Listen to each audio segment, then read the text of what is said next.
তানিয়া আপা, তানিয়া আপা, আমার ছেড়ে দেন আপা, আর মাইরেন না আপা, আমার ছেড়ে দেন। এই চুপ, একদম চুপ। আপু বলেন, ওকে কি মারবো আমি? দাঁড়া। প্রিয়া এদিকে আয়। হ্যাঁ আপু, বলো। মার ভাই আপনার ব্যবসা আর হাত দেবো না ভাই। মার। ভাই মারেন না। আমার ডিশের ব্যবসায় হাত দিছিস তুই? তো কত বড় সাহস!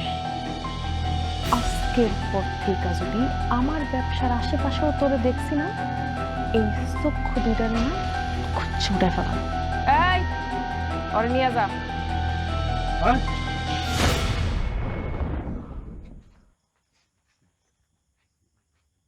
ওই আমার ডিশের ব্যবসায় হাত দিছে, এই জন্য ওর হাতটারে গাইলা দিছি।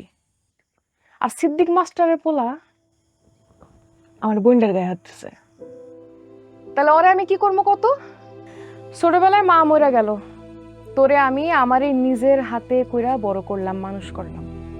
কয়দিন পর আব্বাও মরে গেল, সব দায়িত্ব আমার ঘাড়ে পড়লো। আমি হয়ে গেলাম এই বাড়ির কর্তা।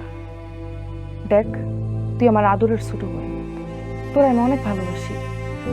তোরা তো কিছু কইতে পারবো না, কিন্তু তুই যদি ওই সিদ্দিক মাস্টারের পোলার লগে আর কোনো সম্পর্ক রাখছিস, তাহলে ওরে আমি শেষ করে দিব। ওরে ভুলা যা।